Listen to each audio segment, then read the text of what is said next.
The Labrador started barking at 3 o'clock in the morning. Loud, frantic, desperate barking that wouldn't stop. The parents tried everything to quiet him. But when they finally checked on their daughter, what they found made their blood run cold. Before you watch, remember to like and subscribe so you don't miss another touching story like this one. And write in the comments where you're watching from and what time it is there. Rachel woke to the sound of barking. Not playful barking. Not the kind that meant Buddy wanted to go outside. This was different. Frantic. Desperate. A sound she'd never heard from their 6-year-old Labrador before. She groaned, reaching for her phone. 3:07 a.m. Buddy, stop, she mumbled, pulling the pillow over her head. But the barking didn't stop. It got louder. Tom. Rachel shook her husband. Tom, wake up. Something's wrong with Buddy. Tom stirred, half asleep. Just let him out. He probably needs to pee. But Rachel was already sitting up because Buddy wasn't barking from downstairs. He was barking from Emma's room. Rachel's heart jumped. She threw off the covers and ran down the hall. When she opened Emma's door, Buddy was standing beside the bed, his front paws up on the mattress, barking directly at the 4-year-old girl sleeping there. Buddy, what are you doing? Rachel hissed. You're going to wake her up. But Emma wasn't stirring. She should have been awake by now, the barking was so loud. Rachel walked closer. Emma, she whispered. No response. Emma, honey. Still nothing. Rachel's hand touched her daughter's shoulder. Emma's skin was cold, clammy with sweat. Rachel's blood turned to ice. Tom, she screamed. Tom, get in here now. 3 weeks earlier, everything had seemed normal. Emma was a bright, energetic 4-year-old. She loved drawing, dancing around the living room, and playing with Buddy in the backyard. But lately, she'd been different. Tired, cranky. She'd wake up from naps groggy and irritable instead of refreshed. It's probably a growth spurt, Tom said one evening as Emma fell asleep on the couch at 6 p.m. Kids go through phases. Rachel nodded, but something nagged at her. Emma was also drinking more water than usual. She'd ask for her sippy cup constantly, gulping it down like she couldn't get enough. And she was going to the bathroom more, sometimes 3 or 4 times in an hour. Maybe she just likes water now, Tom suggested. Rachel wanted to believe that, but then there was Buddy. The Labrador had been with them since he was a puppy. He'd always been good with Emma, patient and gentle, but over the past few weeks, he'd become obsessive. He followed Emma everywhere. When she sat down to color, Buddy lay beside her. When she played with her toys, Buddy was there watching. At night, instead of sleeping in his usual spot downstairs, Buddy would lie in the hallway outside Emma's room. He's being weird, Rachel told Tom one morning. He won't leave her alone. Dogs get protective sometimes, Tom said, scratching Buddy behind the ears. Maybe he senses she's not feeling well. Dogs can do that. Rachel frowned. You think she's sick? I think she's 4 and going through a phase. She'll be fine. But Buddy's behavior kept escalating.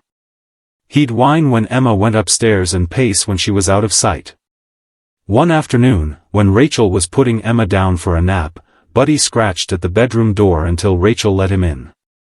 Fine, Rachel sighed. You can stay, but be quiet. Buddy settled on the floor beside Emma's bed, his eyes never leaving the little girl's face. That night, Emma barely touched her dinner. I'm not hungry, she said, pushing her plate away. You need to eat, sweetie, Rachel coaxed. But Emma just shook her head. My tummy hurts. Rachel felt her forehead. No fever. Maybe she's coming down with something, Tom said. They put her to bed early. Buddy followed them upstairs and refused to leave the room. Buddy, come on, Tom called from the hallway. The dog didn't move.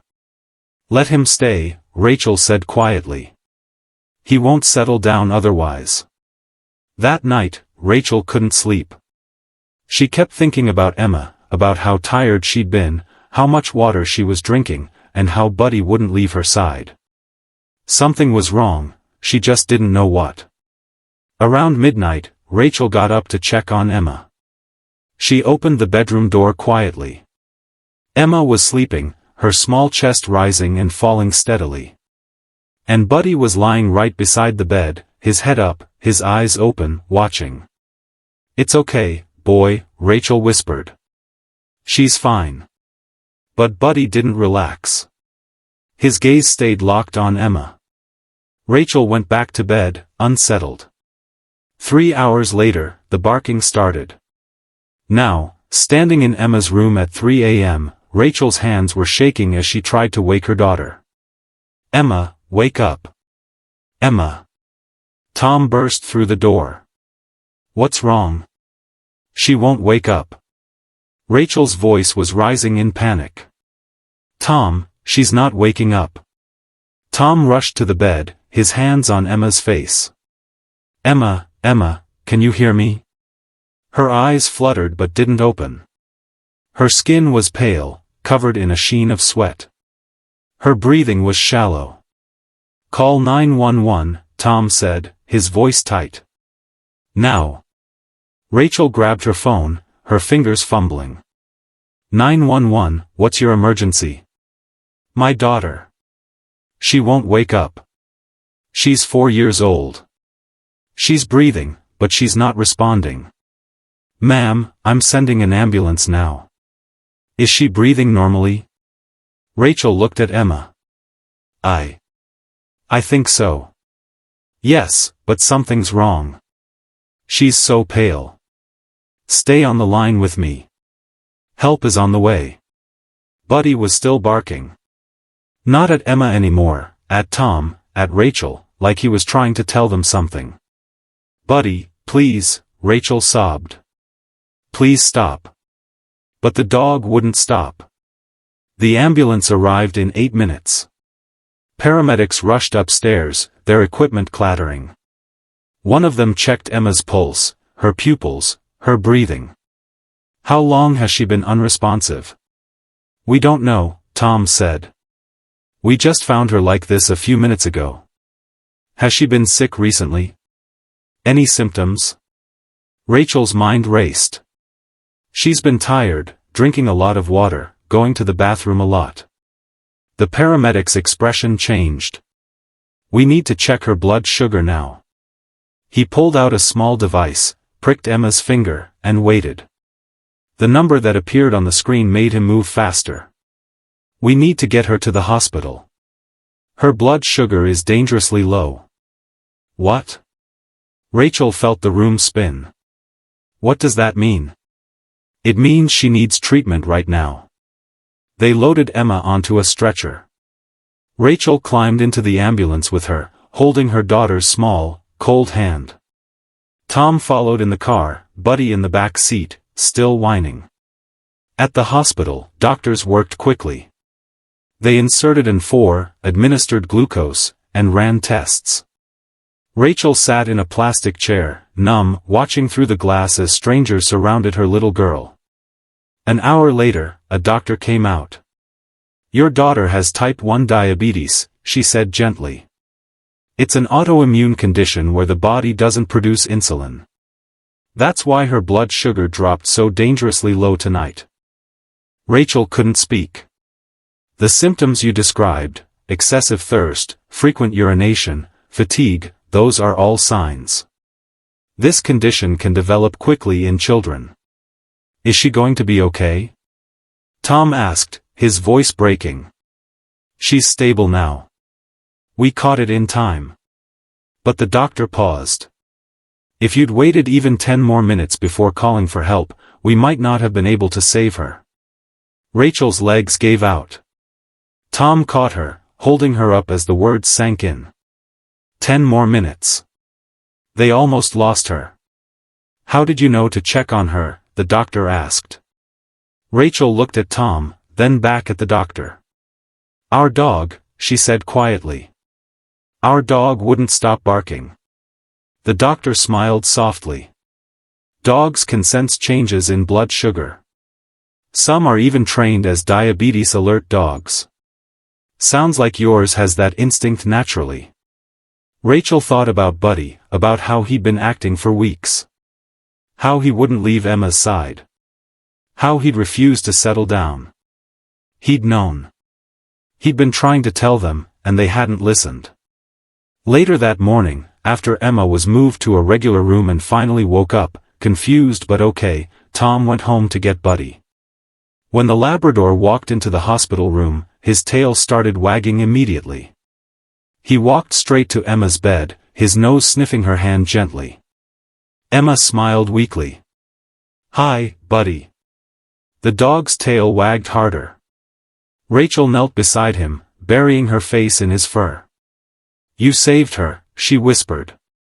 "You knew something was wrong, and you wouldn't give up.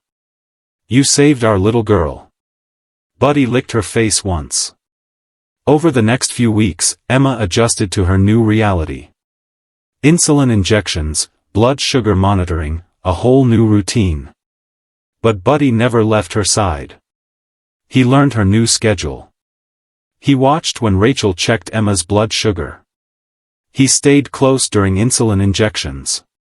And sometimes late at night, he'd walk into Emma's room and sniff her carefully. If something was off, if her blood sugar was dropping, he'd bark just once, just enough to wake Rachel. And Rachel always checked because now she understood. Buddy wasn't being overprotective or weird or clingy. He was being a guardian. One night, 3 months after Emma's diagnosis, Rachel sat on the floor of Emma's room while the little girl slept. Buddy lay beside her, his head resting on Rachel's knee. "I'm sorry," Rachel whispered to the dog. "I'm sorry we didn't listen sooner. I'm sorry we thought you were just being difficult." She scratched behind his ears. "You knew she needed help, and you never stopped trying to tell us." Buddy's tail thumped softly against the carpet. From that day forward, Rachel trusted Buddy completely. When he acted concerned, she checked Emma. When he seemed calm, she knew Emma was okay. He'd become more than a pet, he'd become part of Emma's medical team. And every single night, without fail, Buddy slept on the floor beside Emma's bed, eyes half open, ears alert, breathing steady, watching over the little girl whose life he'd saved.